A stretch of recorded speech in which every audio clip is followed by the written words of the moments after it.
MOU का इंतज़ार है सबको कि कब अमेरिका अनाउंस करता है। उन्होंने कहा संडे आफ्टरनून तक करते हैं। आपको क्या लग रहा है अगले जो 60 दिन के मुज़ाकरात हैं उनको आप कैसे देख रहे हैं? फाइनली खुशखबरी आने वाली है। देखें देखें सना साहिबा हम्म, और आप भी सोरवर्दी साहब, अगर अमेरिका ने जंग करनी होती हम्म, तो मुझे बताएं सर कि फिर तो पीट हेगसेट को बुलाना चाहिए था ना रात को। फिर उनको जो है वो ज्वाइंट चीफ को बुलाना चाहिए था। हम्म, उनको अपने army chief, air chief, naval chief को बुलाना चाहिए था, लेकिन उन्होंने जेडी वेंस को बुलाया। जेडी वेंस को बुलाने का क्या मतलब है? स्टीव विटकॉफ और जैरेड कुशनर को बुलाने का क्या मकसद है? यानी कि सेम ओल्ड पार्टी जिसने 12 अप्रैल को पाकिस्तान के अंदर जो है वो एक बैठक सजाई थी। ये वो बात है जिसको अगर हम समझें तो हमें ये नजर आता है कि मामलात बेहतरी की तरफ जाएंगे इंशाअल्लाह ताला। इंशाल्लाह। अब जो इसके अंदर एक आप ये कहना कि जी डोनाल्ड ट्रंप जो है अनप्रेडिक्टेबल है, हाँ अनप्रेडिक्टेबल थे तब तक जब तक कि उनके ऊपर कोई ऐसा दबाव नहीं था। अब जो उनके ऊपर रिपब्लिकन्स का दबाव है, आई थिंक वो बहुत हार्ड हो चुका है। रिपब्लिकन को ये पता है कि डोनाल्ड ट्रंप साहब ने तो अगले इलेक्शन लड़ने कोई नहीं है, लेकिन जेडी वेंस ने तो लड़ना है, उनकी पार्टी ने लड़ना है। उनके लोग उनसे दूर हो रहे हैं, पार्टी छोड़ के जा रहे हैं, टिकट लेने से इनकार है, उनकी मईशत डूब रही है, उनके डिप्लोमेटिक और पॉलिटिकल आइसोलेशन का वो शिकार हो चुके हैं। अमेरिकन पॉलिसियों ने इवन इजराइल को तनहा करके रख दिया। आप मुझे बताएं, ये वही इजराइल था ना जिसके लिए बकायदा अब्राहम अकॉर्ड बनाया जा रहा था, गजा पीस बोर्ड बनाया गया। कहाँ है सर आज? आपके साथ तो मैंने कितने प्रोग्राम किए थे, आपको याद होगा। मैंने जो बातें, ये सना बैठी हुई है, इनको अच्छी तरीके से याद है, मैंने कहा था जिस बात के ऊपर मैं बैठा हुआ था पहले दिन, मैं आज भी उसी के ऊपर हूं। मैंने आपको कहा था कि इनको मुकद्दर में इनके हार लिखी हुई है और इनको ये एक्सेप्ट करनी पड़ेगी। ईरान जो है उसकी भी डेवस्टेशन हुई है, there is no doubt about it कि उसकी डेवस्टेशन हुई है। लेकिन ईरान और अमेरिका दोनों के लिए मेरी एक सजेशन है, the secret of success is to know when and where to stop.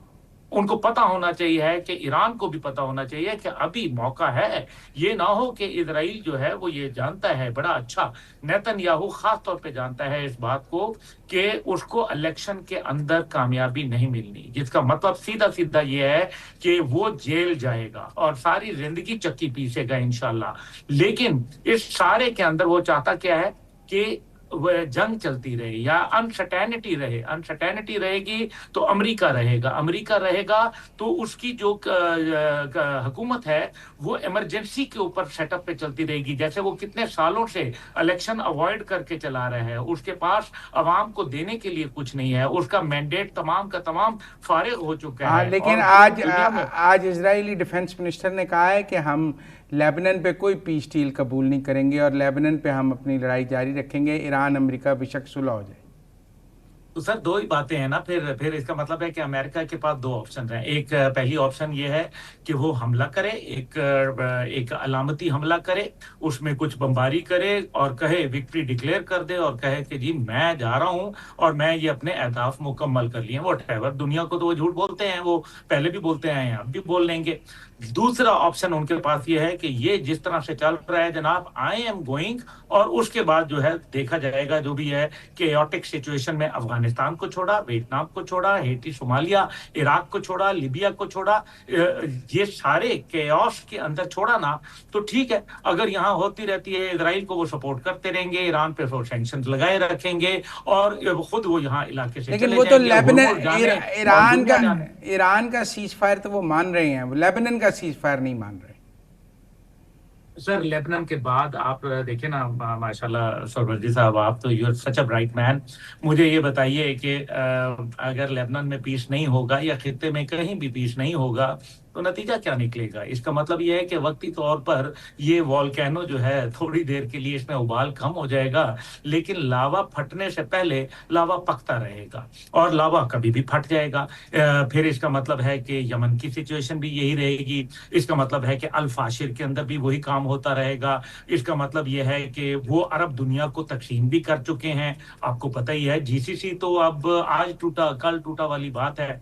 अब इस सारे के अंदर अगर ये लबनान का वो मामला रहा तो फिर ईरान की भी प्रॉक्सियां चलती रहेंगी और फिर जो है वो ये कन्फ्रंटेशन जो है वो चलती रहेगी और फिर आगे न्यूक्लियर भी बनेगा, आगे सब कुछ होगा, फिर एक दफा फिर जो है वो लड़ाई होगी, ईरान को वो फिर एक दफा मुश्किलात का सामना करना पड़ेगा। Let's see. लेकिन मेरा ख्याल है कि अमेरिका ने जहां भी गया है, जंग तो जीती कोई नहीं है, आपको पता ही है, केओस में ही छोड़ के गया है। तो ये दोनों पॉसिबिलिटीज है, एक तो वो ये कि हमला करें और अपनी विक्ट्री डिक्लेयर कर दें और वो चलते बने, और दूसरा ये है कि वो केओस को रखें और कहें जी हम नहीं जानते, तुम जानो, हुर्मुज जाने, जिसको खुलवानी है वो खुलवा ले, जिसको नहीं खुलवानी ना खुलवाए, हम तो जा रहे हैं। तो ये एक मेरे ख्याल में इस टाइम पे जो इंटरनल प्रेशर्स हैं अमेरिका के ऊपर वो इतने ज्यादा डीप हो चुके हैं कि अब डोनाल्ड ट्रंप जो है वो जो अनप्रेडिक्टेबिलिटी वाली बात थी, आई थिंक कि मैं उस चीज को अब बाय नहीं करता। प्राइम मिनिस्टर चाइना है और कहा जा रहा है कि फील्ड मार्शल आसिम मुनीर भी चाइना के ट्रिप पे उनको ज्वाइन करने लगे हैं प्रेसिडेंट शी से मुलाकात में। या ये आप हमारा चाइना ट्रिप कैसे देख रहे हैं? सना साहबा आप भी बात कर लीजिए।